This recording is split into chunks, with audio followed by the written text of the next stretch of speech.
For this family trip, we chose to go to a little place called Helen, Georgia. It's like a German town. It has like German looking buildings.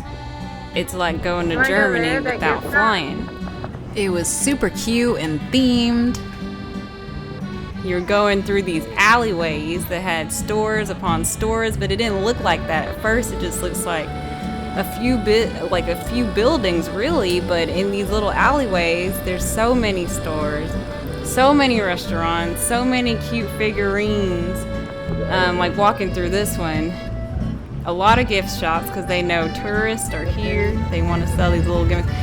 Mostly every store sold the same thing really, but it was still nice to see different stuff here and there. I know what really caught my eye, especially going through here where the little butterfly is going around the flower pot, and I did want one because it was cheap. It was only $14, but I don't have many flowers, and Ceyli's at that age where she just grabs anything, so I was like, I'll get this on the next go around, but it was definitely super cute. And then we saw that hide of skin, and that made me sad, but it was very soft. So when we went to the restaurant we were going to, by the way, these are tubers, he is stuck. And I watched him for a good solid moment being stuck, but he was able to get out. He did. The water was so clear, gorgeous, really. I wanted to stick my feet in there. But we went to this restaurant, the Troll Tavern and Restaurant, and we had like a 15-minute wait. It wasn't bad, but it was right by the river, so we got to see everybody in their tubes going down. Ceyli's not of age right now, so we can't go, but it was really nice while the tubers go. Some had dogs, some were kids.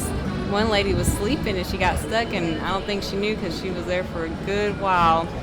I did end up ordering food, and it was a salad with some salmon because surprisingly this restaurant, which we thought was pretty German, it did seem like it did not have like anything different than American food, surprisingly, and I wasted about $18 on a salad with some grilled salmon.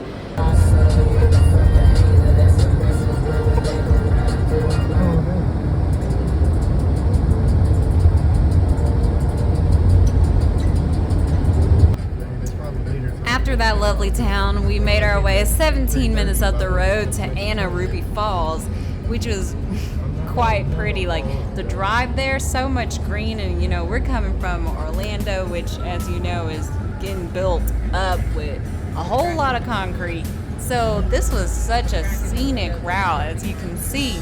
Trees everywhere. I was a little bit scared because like rounding those turns, you look down and you're on a cliff basically. Those turns are beyond those trees is a cliff, so if we did plummet, you know, if we did happen to get in an accident, we were goners. You get there a mile up, you walk a mile up, and I'm telling you, it's a steep hill, but it's worth it. I was carrying Ceyli in my harness, and it wasn't even a hiking harness, it was just a harness, and I got there no problem. Yeah, I did get this family in the video, but you know, one of the ladies from the family ended up taking our picture, actually. She was so nice, and her husband too. They were good people. But the falls is unreal. It's beautiful. Just, we sat there for a good while hugging each other. I mean, it's so soothing and relaxing. And Amari he used his film camera. I can't wait to see those pictures. I might post in a separate post, like the pictures from it. But it was really nice. Ceyli was asleep the whole way as soon as I started walking. It was so hot, so she was probably just like, I'm drained. But at the end of that, the walk down was pretty smooth. We even met this other family. She was carrying her son, and bigger than Ceyli, and she had the hiking harness, and she was trekking so fast. By the time we got back down, because reckon she was going up when we were going down. But funny, when we got to the car, she had already come down. She was a professional. And her son actually came down first and then went back up, and on his way back up he was like, my bag's too heavy. But he had to do that double time. But it was just fun to see everything, and we will definitely make the trip again and repost based on, you know, she'll be definitely older because we'll go again next year and maybe make this a yearly thing. But definitely a go-see, and it was a fun lock-in memory.